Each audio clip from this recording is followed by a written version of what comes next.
Madam President, as Chief Executive of the Hong Kong Special Administrative Region of the People's Republic of China, I welcome this opportunity to state our position on the enactment of national security legislation for the Hong Kong Special Administrative Region. National security is invariably under the purview of the central authorities, be it in China or any other countries. In all countries, the power to legislate on national security rests solely with the central government.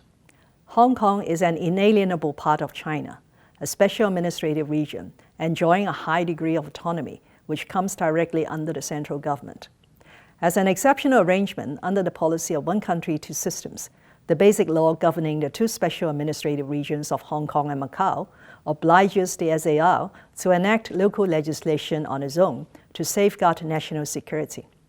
Macau has successfully completed this task in 2009. Hong Kong, after a failed attempt in 2003, has not been able to fulfill its constitutional duty. For the sake of not only the 7.5 million Hong Kong residents, but also the 1.4 billion people in the Chinese mainland, the question of how long we could tolerate such a gaping hole in national security has to be asked and answered.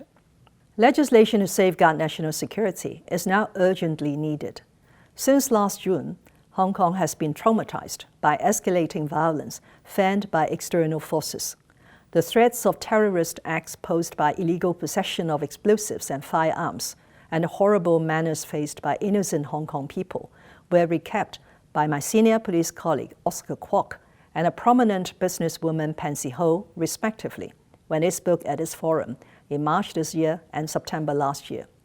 Once rated as one of safest cities in the world, security and stability have become relevant concerns.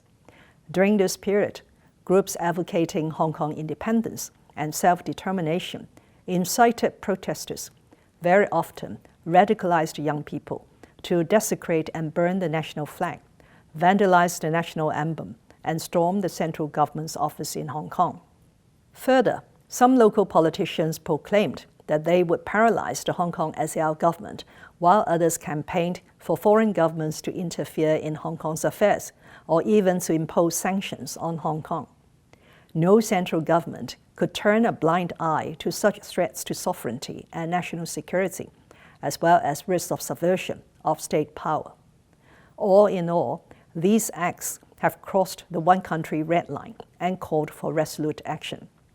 As the highest organ of state power in China, the National People's Congress has the constitutional power and the duty to enact national security legislation for the Hong Kong SAR.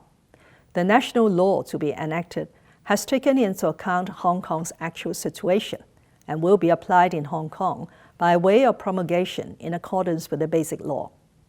The legislation aims to prevent, curb, and punish acts of secession, subversion of state power, terrorist activities, and collusion with foreign or external forces to endanger national security. These crimes will be clearly defined in the law.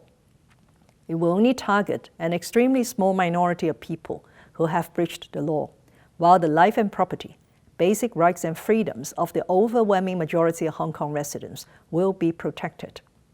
The legislation upholds important legal principles such as presumption of innocence and protection of the rights of the suspect. It will have no retrospective effect. Except in rare specified situations, the Hong Kong SAR shall exercise jurisdiction over offences under the law. Investigation, prosecution, and adjudication will be undertaken by the Hong Kong Police and the Department of Justice of the Hong Kong SAR government and the independent judiciary, including that of final adjudication. The law will not affect Hong Kong's renowned judicial independence. It will not affect legitimate rights and freedoms of individuals, which are protected under the Basic Law and relevant international covenants applied to Hong Kong. They include, among others, the freedom of speech, of the press, of assembly, of demonstration, and of procession. In short, the legislation will not undermine one country, two systems and Hong Kong's high degree of autonomy. Hong Kong is a free and diversified society. We respect differences in opinion and strive on reaching consensus. But the one country principle is non-negotiable and could not be compromised, as without one country, two systems will stand on shaky ground, and Hong Kong's stability and prosperity will be at risk. For those foreign governments or politicians raising objections to the legislation, one could only lament the double standards they are adopting. All those countries which have pointed their fingers at China have their own national security legislation in place. We could think of no valid reason why China alone should be inhibited from enacting national security legislation to protect every corner of its territory and all of its nationals. Madam President, when I took office 3 years ago, I pledged to implement the one country, two systems policy, uphold the basic law, defend the rule of law, and promote a deep and positive relationship between the central government and the Hong Kong SAR.